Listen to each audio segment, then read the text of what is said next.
Hallo zusammen und willkommen zurück auf Neutrality Studies. Mein Bonjour à Name toutes ist et à Pascal tous Lothar. et Ich bienvenue à bin nouveau ein sur Neutrality Professor an Studies. der Je Universität m'appelle Pascal Kyoto und Lotaz, bei mir je suis ist heute professeur der associé à Rechtsanwalt und l'Université de Kyoto Autor Erik et j'ai aujourd'hui le Jochem, plaisir der eigentlich d'accueillir sehr l'avocat et auteur gute Eric Jochem, Beobachtungen gemacht hat qui a formulé betreffend d'excellentes den observations Zusammenhang sur le von lien Recht, entre le Sprache droit, und l'État Gesellschaft. et la société. Herr Jochem, Monsieur herzlich willkommen. Jochem, soyez le bienvenu. Schönen guten Tag, Herr Bonjour, Lotterz. Monsieur Lotaz. Herr Monsieur Jochem, Jochem, wir nous waren avons in einem échangé engen par Austausch courriel und et au Sie cours de ces in discussions, den vous avez Gesprächen, die wir fait da une geführt remarque haben, haben très Sie eine intéressante. wunderbare La Beobachtung question des gemacht, und sanctions de zwar, l'Union dass die européenne est Sanktionsfrage étroitement der liée EU à la souveraineté, aux ganz revendications viel de mit souveraineté. Souveränität zu Pourriez-vous tun hat développer und ce point? Ansprüchen. Könnten Sie das etwas ausführen?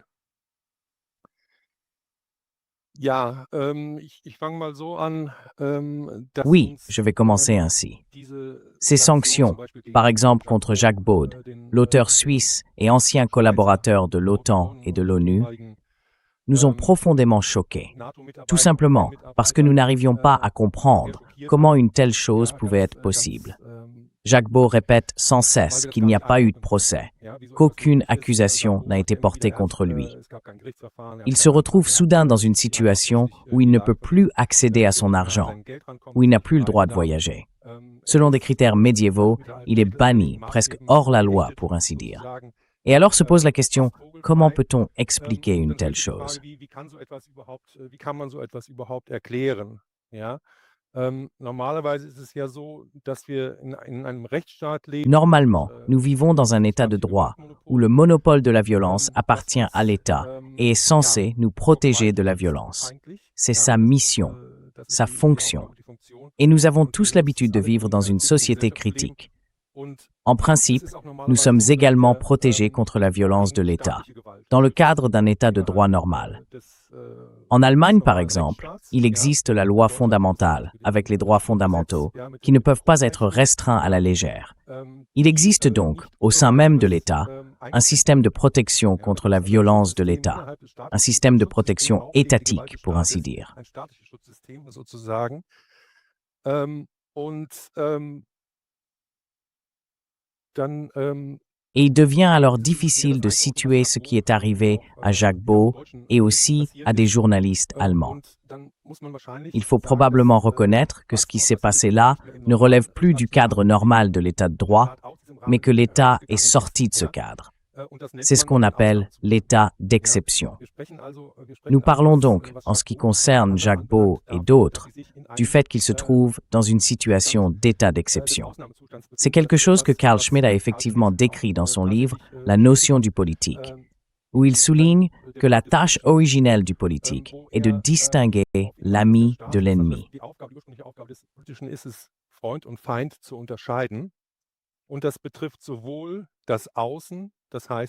Et cela concerne à la fois l'extérieur, c'est-à-dire la guerre, la déclaration de guerre à d'autres nations.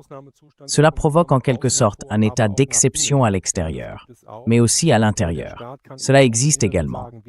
L'État peut aussi, à l'intérieur, désigner qui est son ennemi. Et ce faisant, il suspend pratiquement les normes de protection habituelles pour le citoyen. En Allemagne, cela n'est pas possible aussi facilement, car nous avons un ordre juridique cohérent. Il n'est d'ailleurs encore jamais arrivé en Allemagne que le gouvernement fédéral commence, dans le cadre de sa politique étrangère, à priver ses propres citoyens de leurs droits fondamentaux ou à les restreindre. Cela ne s'est encore jamais produit.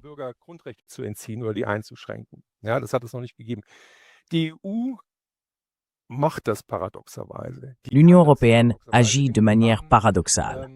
Elle peut le faire, paradoxalement, dans le cadre de la politique étrangère et de sécurité commune. C'est dans ce cadre qu'elle a commencé à imposer des sanctions contre la Russie. Nous en sommes maintenant, je crois, au 20e paquet, n'est-ce pas?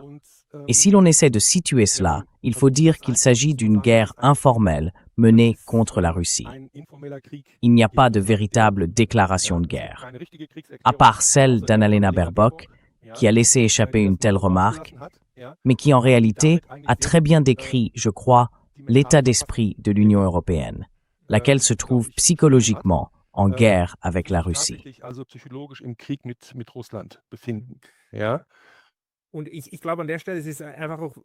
Et je pense qu'à ce stade, il est également important de redire que ces sanctions et cette utilisation de la politique étrangère et des méthodes très brutales de la politique étrangère, c'est-à-dire décider qui sera sanctionné, qui sera soumis à ces mesures, relèvent en réalité de mécanismes quasi guerriers.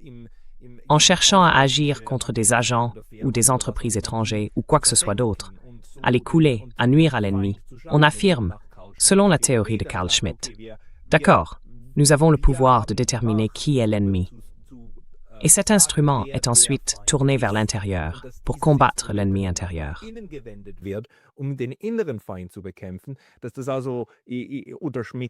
Cela signifie donc, selon la philosophie de Schmitt, que lui-même s'arroge le droit de déterminer pour tous les États membres qui est ami et qui est ennemi, et qu'elle s'approprie en fin de compte ce pouvoir étatique, tout comme elle s'est déjà approprié le monopole de l'espace aérien des États européens. Ce qui d'ailleurs n'est inscrit nulle part, pas même dans le traité de Lisbonne.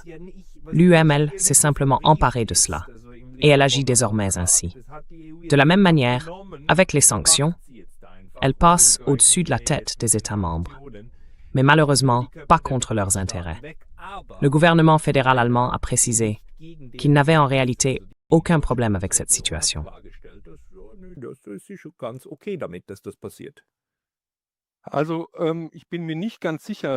Je ne suis pas tout à fait sûr qu'il s'agisse d'une prise de pouvoir de la part de l'UOMA ou si cela ne découle pas simplement du fait qu'elle est effectivement compétente en matière de politique étrangère et de sécurité commune.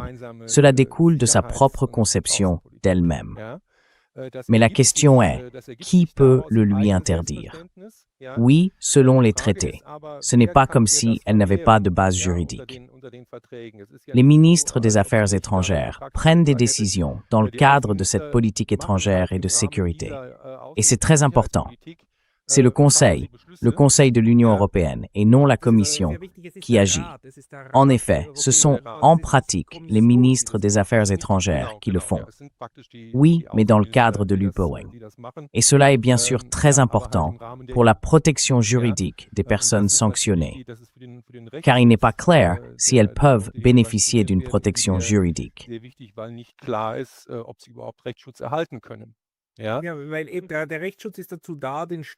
Oui, car la protection juridique est précisément là pour protéger le citoyen, non seulement contre d'autres citoyens, mais aussi contre l'État. Et c'est justement la théorie de Thomas Hobbes, le Léviathan, c'est-à-dire le monopole du pouvoir, mais aussi les droits de défense des citoyens face à l'État, qui peuvent être invoqués devant les tribunaux et sont très élaborés, avec différentes instances et possibilités. Or, cet état de droit, cette protection juridique, ces différents niveaux ont tout simplement été contournés. On a trouvé un moyen de les éviter et par la politique étrangère, on s'en prend maintenant à ces personnes. De la même manière qu'on essaie aussi, à l'étranger, de nuire à des gens par ce type d'instrument. Et cela n'est-il pas, du point de vue de l'état de droit, extrêmement problématique? Rechtsstaatlich gesehen höchst prekär, oder? La question est simple. Lorsque vous êtes en état d'exception, vous ne relevez plus de l'état de droit. Pour le dire de manière très concrète, si le gouvernement fédéral déclarait aujourd'hui la guerre à la Russie, vous n'auriez aucun moyen de faire contrôler cela par un tribunal. La guerre serait là. Elle existerait simplement du fait de la déclaration. Cela signifie qu'il existe un domaine. Le tribunal constitutionnel fédéral le rappelle toujours pour l'Allemagne, un espace d'appréciation politique autonome du gouvernement fédéral, dans lequel la justice n'interviendra jamais. C'est une forme d'immunité, si l'on veut.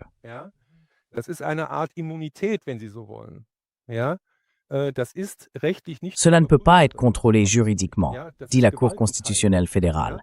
C'est la séparation des pouvoirs. La politique a sa propre sphère. L'exécutif a un domaine autonome qui n'est pas soumis à un contrôle juridique. Et il se pourrait bien qu'ici aussi, en fin de compte, ce soit le cas, que l'Union européenne dispose d'un domaine autonome du fait que la politique de sécurité et de défense lui a été confiée. Elle aurait alors peut-être une sphère souveraine propre, nous touchons là au terme oui, et celle-ci n'est pas contrôlable. Elle n'est pas contrôlable. C'est Deus ex machina, ou comme vous voudrez l'appeler. Oui, c'est l'absolu. Oui, c'est le visage nu du pouvoir, si l'on veut. Das blanke Angesicht der Macht, wenn Sie so wollen. Richtig, also es entwächst aus der Macht natürlich. Exactement.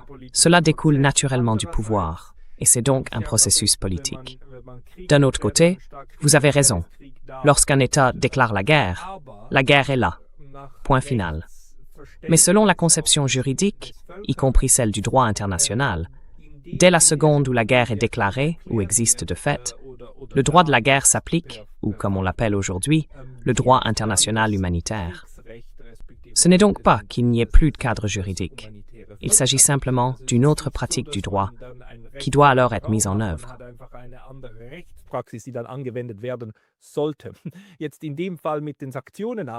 Dans le cas présent, avec les sanctions, mais je crois que nous n'avons encore rien élaboré à ce sujet.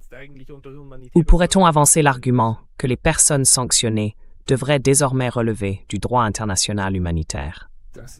C'est, je pense, une question très académique, si je puis dire. Bon, mettons cela de côté. Mais il s'agit plutôt du champ juridique. Quel droit s'applique? Car même lorsqu'une guerre éclate, c'est en principe le droit international humanitaire qui s'applique. Dans quelle mesure peut-on désactiver ce mécanisme?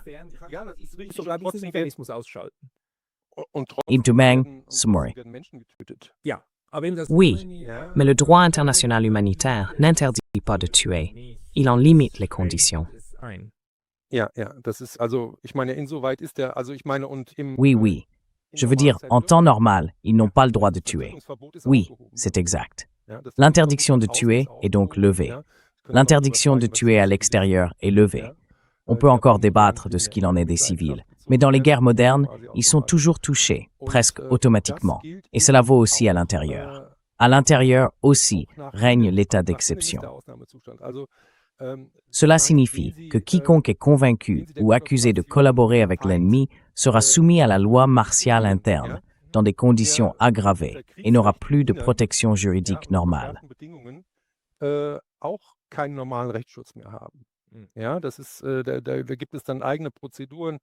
Il existe alors des procédures particulières, comme ce fut le cas avec Filbinger, l'ancien ministre-président du Bade-Wurtemberg, qui, dans les derniers jours de la guerre, avait encore fait exécuter des soldats pour désertion ou quelque chose de ce genre. Et c'était légal, pour ainsi dire. C'était la loi pour nous, oui. Oui, c'était conforme au droit, oui. Il est donc difficile de saisir ces choses-là. Je dirais que dans une certaine mesure, nous sortons effectivement de l'ordre juridique normal.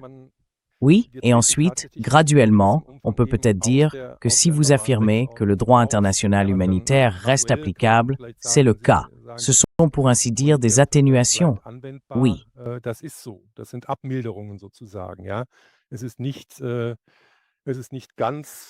Ce n'est pas tout à fait la jungle. Il y a aussi là-bas des règles. On s'efforce d'en trouver, mais la violence est autorisée. La situation n'est plus contenue. Le respect du droit international humanitaire dépend peut-être aussi de la question de savoir si l'on veut gagner ou non. Oui, M. Trump ne s'y tiendrait peut-être pas forcément.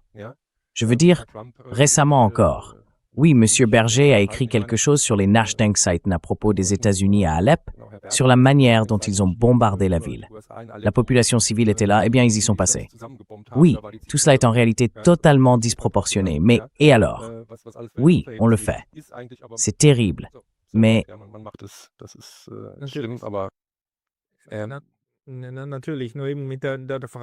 Bien sûr, mais la question porte précisément sur l'usage de la violence et sur l'escalade. Le fait que l'Union européenne commence maintenant à recourir à la violence contre ses propres citoyens, ou plutôt contre des personnes résidant dans l'Ubapo. Jacques Bourg est suisse, donc pas citoyen de l'Union, mais résident de l'Union.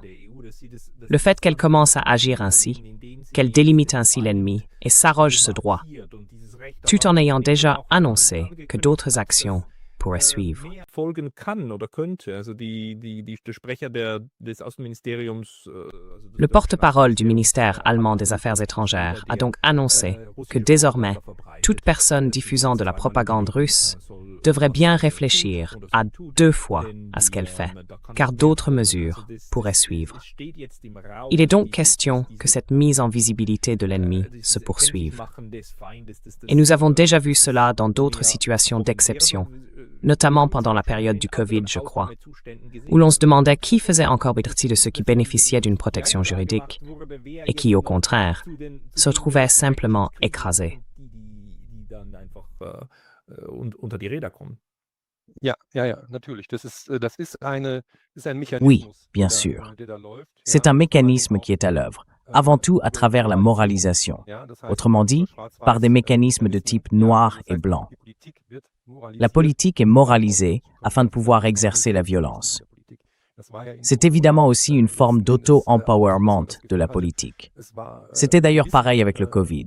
On avait l'impression que certains politiciens prenaient un grand plaisir à se voir face à la caméra. Vous êtes suspendu à mes lèvres, lisez sur mes lèvres. Quelle sera la prochaine mesure? C'est une auto-affirmation du pouvoir, y compris de la part des politiciens. Pourquoi lui-même fait-elle cela? Pourquoi lui s'arroge-t-elle ses droits, ou comme vous le dites, les accapare-t-elle? Moi, je dirais qu'elle les exerce.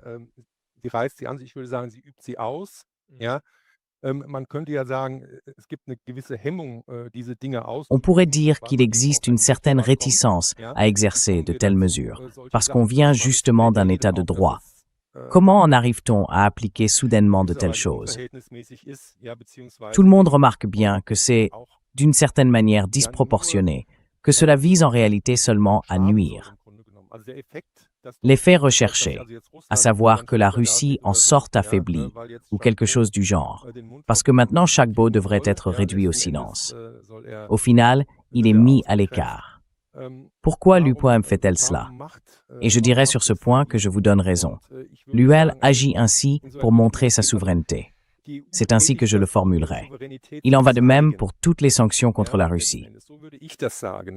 Auch die ganzen Sanktionen gegen Russland, die EU formiert sich und die EU hat diesen Krieg. L'Union européenne se structure et elle utilise cette guerre contre la Russie pour devenir souveraine en exerçant de manière extensive ses droits de souveraineté. C'est cela, la politique étrangère commune. Vous aviez reçu le diplomate hongrois qui expliquait comment la Hongrie participe également aux sanctions afin de ne pas compromettre la politique étrangère commune. Parfois, la Hongrie agit contre ses propres intérêts, mais elle prend part aux sanctions contre la Russie, car il existe une dynamique dans laquelle l'UPOPELER cherche à s'émanciper en tant qu'entité souveraine. Je vous avais envoyé un lien, c'est un extrait du journal d'Alberto Spinelli. Aus dem Tagebuch von Alberto Spinelli. C'est un ancien commissaire des communautés européennes, donc des années 1950 et 1960. En 1953, il a écrit « Ah, l'Union européenne dépend de la poursuite de la guerre froide. C'est pratiquement sa raison d'être. Elle est donc un enfant de la guerre froide. » Et il a dit que si l'UE voulait s'établir définitivement, elle aurait besoin d'une guerre contre l'Union soviétique, qu'il faudrait mener au moment opportun. C'est ce qu'il a dit en 1953. Oui, et cela signifie que ce que nous avons aujourd'hui en réalité, c'est que l'UNMERL essaye de devenir souveraine. Elle essaye, si l'on veut, elle est en quête de son identité. Oui, la souveraineté et l'identité ont aussi beaucoup à voir l'une avec l'autre. Hat auch viel miteinander zu tun. Es hat übrigens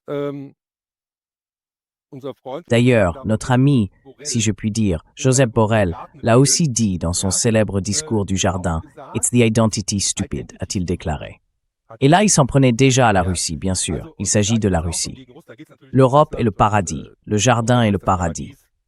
Et il y développe l'idée qu'une lutte identitaire a éclaté, ici, pratiquement avec la guerre de Russie ou la guerre en Ukraine. Et moi, j'ai dit dès le début qu'il s'agit d'une guerre de souveraineté que mène la Russie, parce qu'elle se bat pour sa propre souveraineté, c'est-à-dire pour dire « je ne veux personne à ma frontière qui puisse me menacer au point de pouvoir me faire chanter ».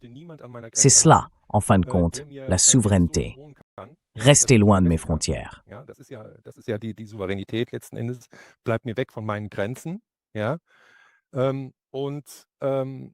Et c'est aussi une guerre anticoloniale. Ja, das waren Mais cette guerre de souveraineté suscite à son tour des aspirations à la souveraineté au sein de l'UE-Member. in der EU C'est pourquoi l'ULUMA a besoin de cette menace venant de la Russie, qui en réalité n'existe pas. Autrement dit, la Russie ne veut évidemment attaquer ni l'UMER ni l'OTAN. Mais dans sa rhétorique, l'U doit le dire, sinon elle ne deviendrait pas souveraine. Elle se définit par opposition, si l'on peut dire. Elle a besoin de cet adversaire contre lequel se construire pour parvenir à la souveraineté. C'est en fait un processus de recherche de souveraineté.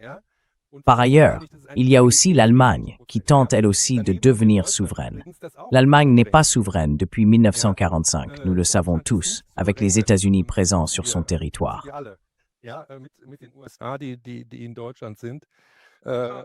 Nein, da hat man noch mehrere Non, il y a encore plusieurs dizaines de milliers de soldats américains. Mais si on ne les appelle pas des troupes d'occupation, mais des alliés, alors tout va bien. Tout est une question de cadrage. Alles im Framing, aber gut. Ja, genau, gut. Das ist, Mais bon, genau, also oui, wie man das nennt, ist die andere exactement. Seite. Also, Comment on appelle cela? C'est une autre question. Ce que j'ai vu récemment, M. Scherpenberg, pour citer l'auteur, a écrit un livre sur la folie des grandeurs allemandes. Et il dit que les Américains sont stationnés en Europe, ou plus précisément en Allemagne. En réalité, cela a pour but d'éviter que l'Allemagne et la France ne se sautent à la gorge.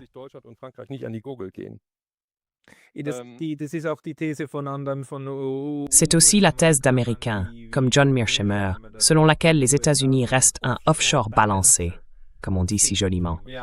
Autrement dit, ils maintiennent plus ou moins la cohésion entre les Européens et aussi face à... En somme, ils devraient en principe être dans l'intérêt de la Russie, que cela ne change pas. Mais laissons cela en suspens. Aber lassen wir das mal in den Raum. Genau, das ist noch so eine andere Sache. Exactement. C'est encore un autre sujet. J'aurais voulu l'intégrer dans une... Nous avons donc maintenant l'Union européenne, qui essaie de devenir souveraine, c'est-à-dire de retirer en quelque sorte la souveraineté aux États-nations pour devenir elle-même souveraine. L'Allemagne essaye de devenir souveraine. Je vais faire de l'Allemagne la plus grande puissance militaire d'Europe, dit M. Merz, ce qui, après 1945, aurait été absolument impensable. Comment en est-on arrivé là? N'avons-nous pas, d'une certaine manière, une histoire à ce sujet? Pour le redire, nous avions déjà le grand cadre de Spinelli. Revenons encore un peu en arrière, à l'époque française, au temps de l'occupation allemande en France. Comment la collaboration en France a-t-elle été justifiée par les Français? On disait alors, l'Allemagne construit la nouvelle Europe. Da hat man gesagt, Deutschland baut das neue Europa. Ja. Ja, Deutschland baut das neue Europa und der Krieg. L'Allemagne construit la nouvelle Europe. Et la guerre contre la Russie est la guerre pour l'Europe, pour la civilisation, contre les Asiatiques et les hordes. Mais nous avons déjà là-bas l'idée d'une Europe sous direction allemande en France, bien entendu. Et c'est en somme ce double jeu. Je veux dire, qu'est-ce que l'UE? L'UE est en fin de compte, on peut en débattre, peut-être pas nominalement, mais elle est l'Allemagne. En réalité, nous même élément d'invisibilité de l'Allemagne, Schleswig-Holstein, la souveraineté qui afflue vers l'Europe, afflue en réalité vers l'Allemagne. Die da zur EU fließt, ja, die fließt eigentlich zu Deutschland. Diese gemeinsame Außenpolitik gegen Russland und so weiter und so fort. Cette politique étrangère commune contre la Russie, et ainsi de suite, est en réalité une politique allemande. L'Allemagne, elle aussi, se hisse en quelque sorte grâce à la menace russe, afin de pouvoir rétablir l'État d'avant 1945, pour ainsi dire. Et pourquoi l'Allemagne peut-elle faire cela? C'est en fait un processus très complexe. Cela vient du fait qu'à partir de 1990, on a commencé à se positionner très activement comme anti-antisémite et à se détacher du passé national-socialiste. Hier, par hasard, j'ai retrouvé un texte que j'avais écrit en 2014 où ce sujet était déjà abordé. Text von 2014 von mir gefunden, wo das schon ein Thema war, dass man sich eben On a décerné en 2014 la Croix fédérale du mérite à Beat Klarsfeld, celle qui avait giflé Kissinger en raison de sa prétendue implication nazie. L'Allemagne, il faut le savourer, remet donc la Croix fédérale du mérite à Beat Klarsfeld, celle qui avait publiquement giflé le représentant de la République fédérale d'Allemagne. Et cela va si loin qu'on dit « Nous montrons au monde que le national-socialisme fut quelque chose de terriblement mauvais ». Mais nous disons aussi « Mea maxima culpa ». Nous sommes un exemple pour le monde dans cette condamnation morale de ce qui est. C'est pourquoi Israël fait aussi partie de la raison d'État.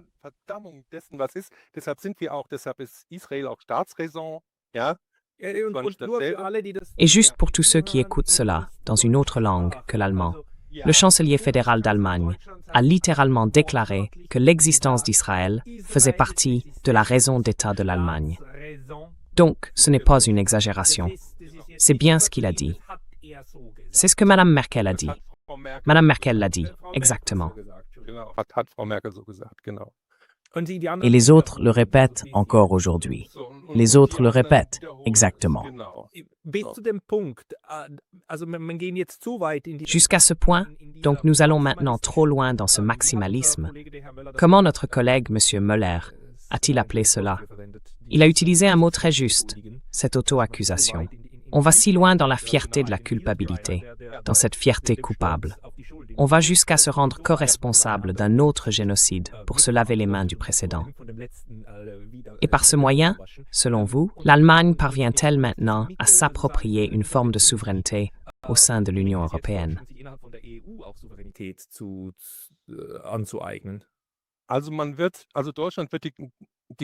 Donc, l'Allemagne va construire la plus grande force armée. Elle veut la construire. Mais elle ne l'utilisera pas elle-même, tout au plus par l'intermédiaire de l'UEMOA. L'UEMM est d'ailleurs aussi responsable de la politique commerciale. Oui, ensuite, l'UEMM devra, elle l'a déjà annoncé, protéger les routes commerciales dans le monde, et ainsi de suite. Et là, l'Allemagne mettra volontiers les troupes de l'UEMM à disposition. Oui, en fin de compte, c'est un peu un jeu.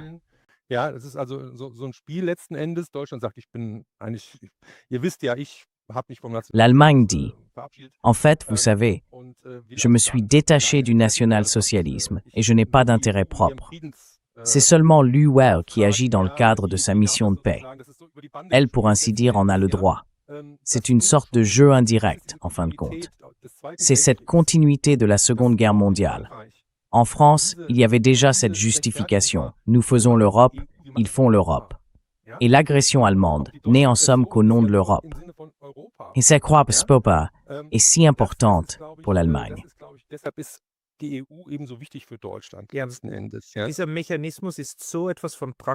Ce mécanisme est très pratique, et cela nous ramène aux sanctions. Lors de la conférence de presse fédérale, où Florian Warweg demande au porte-parole du ministère allemand des Affaires étrangères quelle est la position du ministère sur ces sanctions contre des citoyens de l'UEMOA, le porte-parole répond « C'est un problème de l'UEMOA. Il faut poser la question à l'UEMOA. Ce n'est pas de notre ressort. » On voit la joie sur son visage. Car on a trouvé ici un merveilleux jeu d'équipe. Mais c'est relativement clair, même si l'Allemagne a bien sûr inscrit la mise en œuvre des sanctions dans la loi la semaine dernière.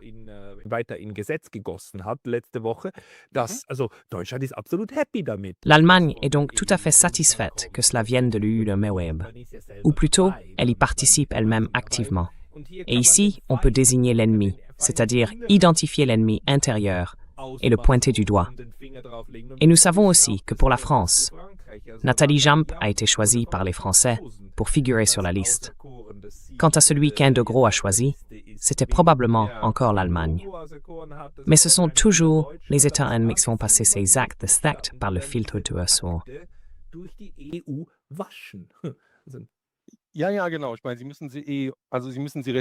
Oui, exactement. Je veux dire, il faut les respecter. Elles s'appliquent. C'est du droit directement applicable, je veux dire. Mais cela veut dire qu'il existe sans doute aussi une autre directive, je crois, qui dit vous devez prendre des mesures pour que nos sanctions aient réellement un effet, pour ainsi dire, et ne soit pas contourné. Oui, et c'est donc la mise en œuvre en quelque sorte. Certains disent alors que c'est un crime, comme en Allemagne, avec une peine de prison plus lourde si tu donnes 10 € à Jacques Peu. Et dans d'autres pays, c'est simplement une infraction administrative, ce qui fait une énorme différence. Mais on voit donc qui est prêt à agir, pour ainsi dire. L'État-nation est au service de la régulation de l'UNRWA et de son fonctionnement.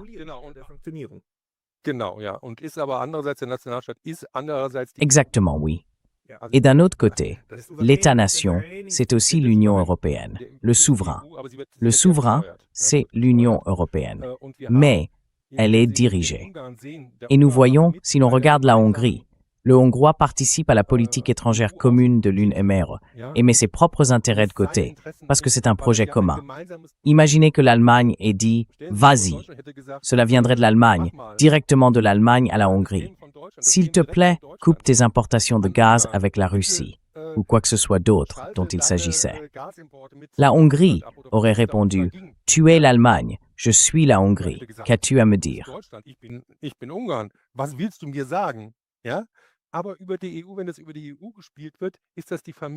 Mais quand ça se joue à travers l'U-Member, c'est la famille qui fait ces choses ensemble. Et alors il y a la pression du groupe. Et à ce moment-là, tout fonctionne. C'est donc très fluide, si l'on peut dire. Je ne sais pas exactement où nous en sommes dans le temps. Je voulais simplement apporter une toute autre tournure. En ce qui concerne cette identité, ou comme on dit en anglais, « joint as a hip » entre l'Allemagne et l'UME. Ce jeu d'interaction que vous avez mentionné, on peut déjà l'illustrer ainsi. Si Zelensky déclare maintenant qu'il souhaite une adhésion rapide de l'Ukraine à l'UKWEN en 2027, alors l'Allemagne aurait atteint un objectif de guerre de 1914 si cela se produisait.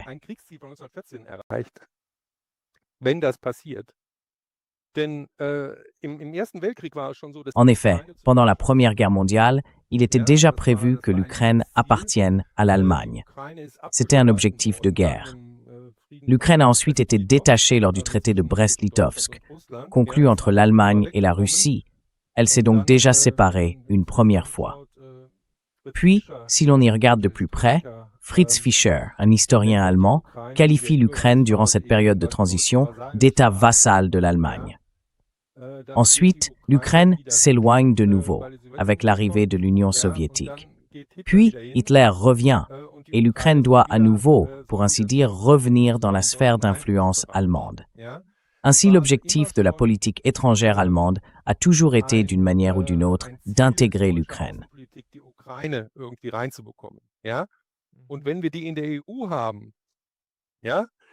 Et si nous les avons dans l'UMA, alors les entreprises allemandes iront là-bas. C'est tout à fait évident. Cela se produira. L'Ukraine deviendra enfin un espace économique allemand, et ainsi, en quelque sorte, le cercle sera bouclé, sur plus de 100 ans à peu près. Et c'est cette interaction. L'Allemagne a besoin de l'UMA, en fin de compte, comme couverture, si l'on veut, pour poursuivre toutes ces choses. Il y a, pour y revenir, Fritz Fischer. Ce très court essai de Fritz Fischer. Hitler n'était pas un accident industriel. On peut certainement le trouver sur Internet, si l'on veut y jeter un œil.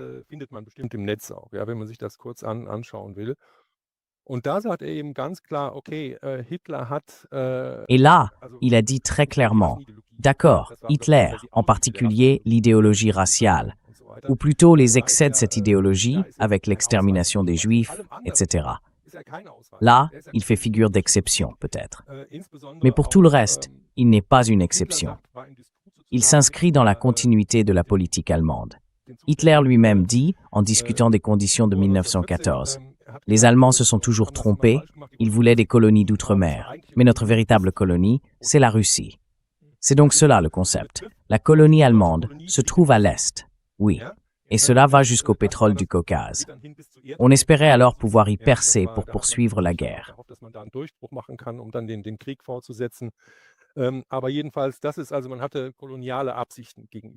Mais en tout cas, on nourrissait des intentions coloniales à l'égard de la Russie.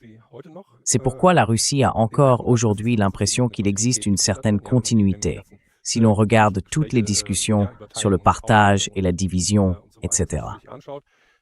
Cette expression « Hitler n'a pas été un accident industriel », on peut très bien l'utiliser pour dire que l'Allemagne concentre tout sur Hitler, et qu'en occultant ainsi toute la politique coloniale vers l'Est, ce sujet n'existe tout simplement pas. Il ne s'agit que de la persécution des Juifs et de l'Holocauste. Voilà le thème allemand. C'est ce qu'on affirme, et en présentant cela comme un problème singulier, où l'Allemagne prouve sa crédibilité, tout le reste, toute la continuité dans laquelle s'inscrivait Hitler, n'est plus un sujet.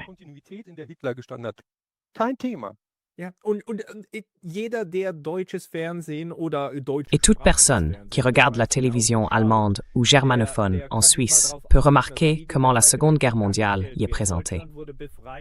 L'Allemagne a été libérée par les Américains. Les 26 millions de citoyens soviétiques morts ne sont pas un sujet. Les 6 millions de Juifs assassinés relèvent de la raison d'État où y ont conduit, mais pas les 26 millions de Soviétiques morts. Lorsque le gouvernement allemand commémore Auschwitz aujourd'hui, il commémore la libération, donc la fin. On ne dit jamais qui l'a libéré, car ce serait embarrassant de devoir dire « Oui, c'est l'armée rouge qui a libéré Auschwitz, pas les Américains ». Mais on établit toujours le lien avec la libération par l'Amérique. Et c'est tragique, mais dans le sens où vous le présentez maintenant, c'est-à-dire la continuité et la guerre à l'Est. Cela s'inscrit simplement dans une histoire de 80 ou 100 ans, oui.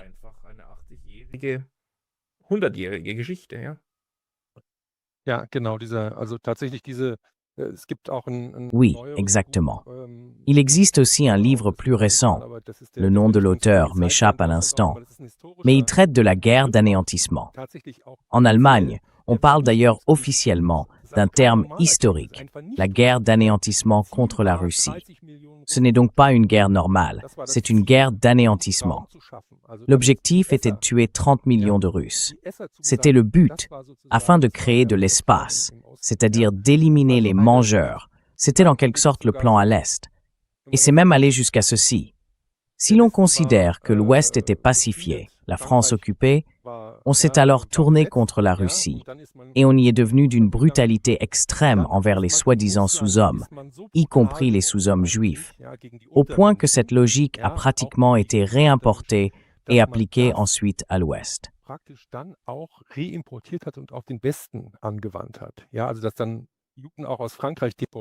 Donc, les Juifs ont aussi été déportés depuis la France et envoyés à Auschwitz, et ainsi de suite. Cela signifie que, lors de la campagne de Russie, l'Allemagne est sortie de son rôle. C'est là qu'une perte de civilisation s'est produite, dont bien sûr de nombreux Russes ont également été victimes, pas seulement les Juifs. Oui, cela est bien sûr passé sous silence. Vous avez tout à fait raison, et réinterprété. Oui, c'est presque orwellien. On réécrit l'histoire, tout simplement. Oui, voilà le genre de choses dont il s'agit. Mais avec la guerre en Ukraine, en tout cas pour moi personnellement, cela s'est passé ainsi. Au début de la guerre en Ukraine, je me suis dit que je ne savais pas qu'on pouvait mentir à ce point.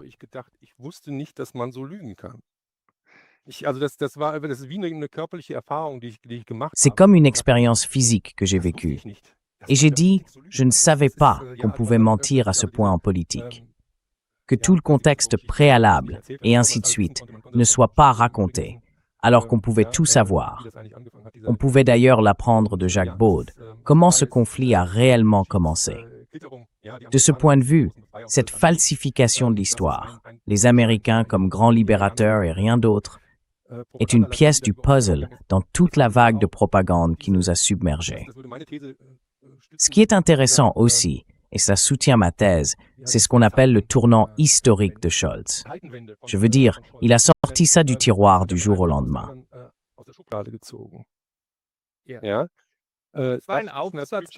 C'était un article publié dans Foreign Policy ou Foreign Affairs, je crois.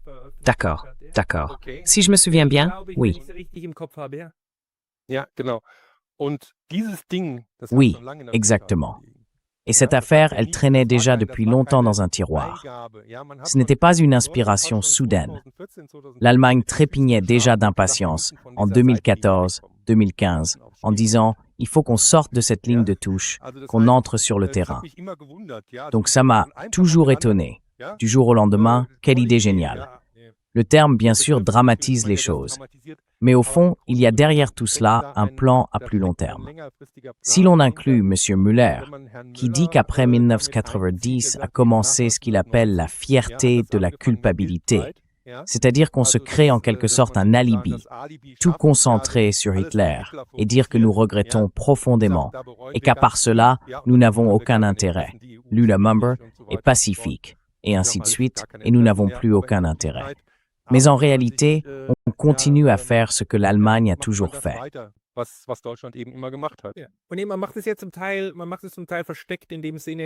Et cela se fait en partie de manière discrète, dans le sens où l'on n'en fait pas grand cas. D'un autre côté, la ligne suivie est très claire. Je m'en souviens bien. En 2019, Ursula von der Leyen est devenue pour la première fois présidente de la Commission.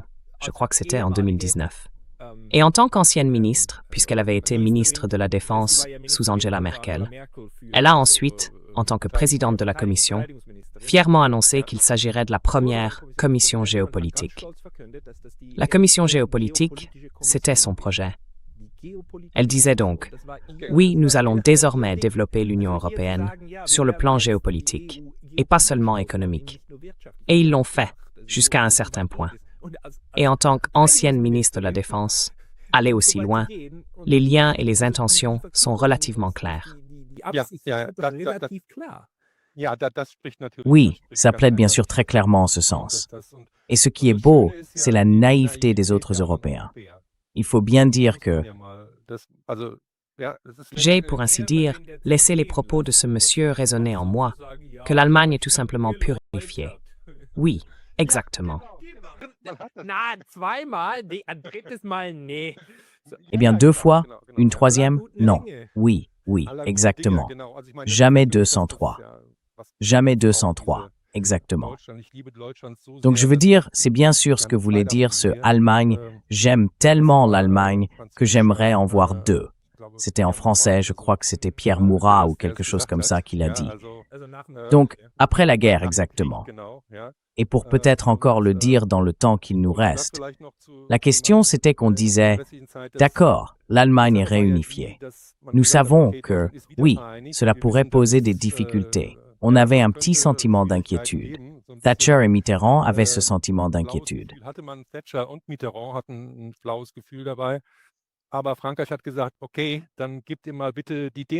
Mais la France a dit « Très bien, alors vous allez abandonner le mark, s'il vous plaît. Nous voulons maintenant votre engagement envers l'Europe. Vous êtes désormais si puissant, vous êtes le pays le plus peuplé. Alors abandonnez le mark, comme un geste d'humilité. » Et qu'a-t-on obtenu? On a obtenu le mark pour tout le monde, sous la forme de l'euro. Cela signifie donc que la France a obtenu un symbole. Le nom officiel de l'euro était en effet ECU, European Currency Unit. Et l'écu est bien sûr une ancienne monnaie française. Les Français étaient donc très satisfaits et heureux.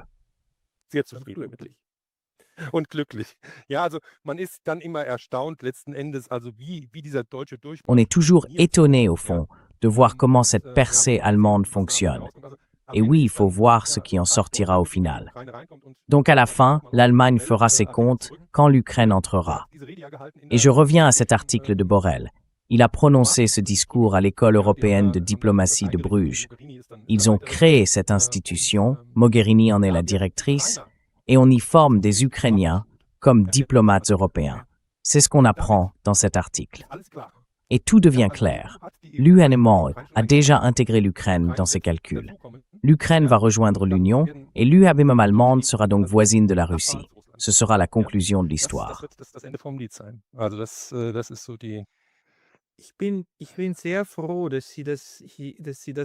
Je suis très heureux que vous le présentiez ainsi, car ce que nous faisons parfois mal dans cette bulle de podcasteurs sur YouTube, c'est que nous nous laissons emporter par des visions idéalisées. Et l'une d'elles consiste à dire que l'U est à bout, qu'elle se désagrège, qu'elle est faible. Mais si l'on regarde la situation de plus près, il faut dire non. En réalité, cela favorise l'unification de l'UNIOE, sous la direction d'une petite clique relativement restreinte, qui parvient même à contourner les voies juridiques nationales par des sanctions ou d'autres moyens, et ainsi à s'emparer du pouvoir. De cette manière, le pouvoir l'emporte sur le droit, ce qui, en fin de compte, est le véritable centre du pouvoir et représente une puissance réelle.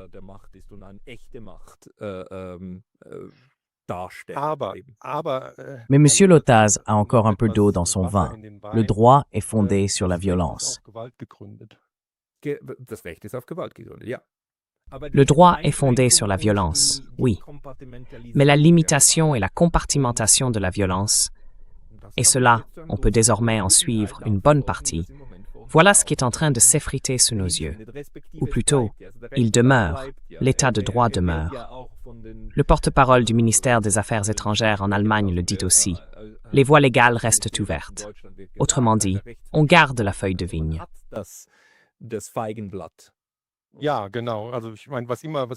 Oui, exactement. Quelle que soit la voie juridique dans ce cas, c'est d'abord une formule toute faite. Mais où est donc cette voie juridique? On pourrait résumer la chose ainsi. Le grand gagnant de la guerre en Ukraine, c'est l'Union européenne. Et l'on pourrait dire que l'UE Power, sous ce merveilleux manteau, si vous regardez cette politique étrangère et de sécurité inscrite dans les traités, tout cela est bien sûr censé rendre le monde meilleur. Le projet européen de paix est désormais utilisé, même en dehors de l'UE, pour mener des missions censées apporter la paix dans le monde. Comme le dit Borrell, l'Europe est le paradis. Et en réalité, tout le monde ne veut que le paradis. Ce merveilleux manteau dissimule peut-être le fait que l'Europe a des intérêts impériaux qu'elle attribue à la Russie. Et nous vous apportons le paradis avec nos bombes.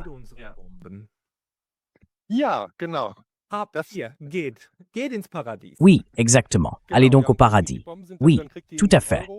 Et si ce ne sont pas les bombes, alors vous aurez l'euro, vous aurez tout ce régime économique que M. Borrell décrit comme des conditions paradisiaques en Europe. La pauvreté ne cesse d'augmenter en Europe, mais M. Borrell estime que Bruges, cette école de diplomates, serait l'expression même de ce paradis, là où siègent les eurocrates qui touchent leur salaire et en profitent. Pour eux, c'est merveilleux. C'est un paradis, et là-dessus, il a raison. Mais le reste de l'Europe a de plus en plus mauvaise mine, il faut bien le dire. Avec l'euro, l'Europe, les États-nations, l'Italie, la France.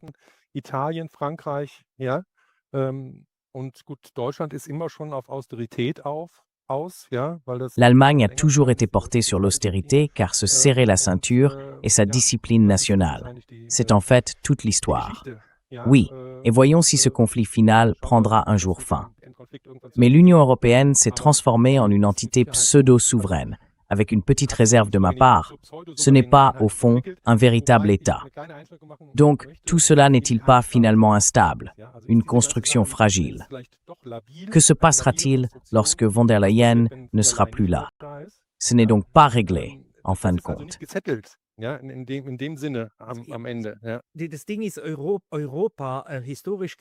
Le fait que, historiquement, l'Europe a toujours fonctionné ainsi, de grandes structures reposant sur de plus petites. Par exemple, le Saint-Empire romain germanique en est un exemple.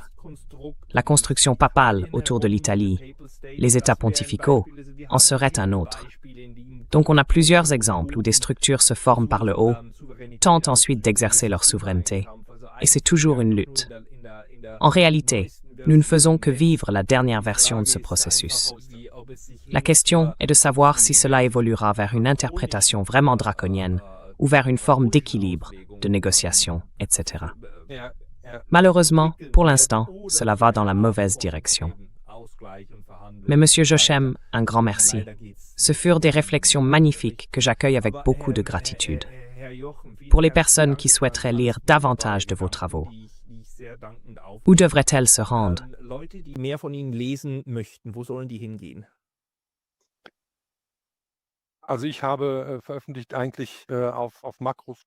Alors j'ai publié, en fait, sur Macroscope. C'est une revue économique, donc dans la tradition keynésienne, si l'on veut. et sur les Nachdenkseiten, où l'on peut aussi trouver tout récemment hier mon article sur Jacques Bourg. On peut également y trouver sous mon nom de vieux texte de 2014 sur la guerre allemande, la normalité allemande, retour à la guerre. C'est là qu'on peut les consulter.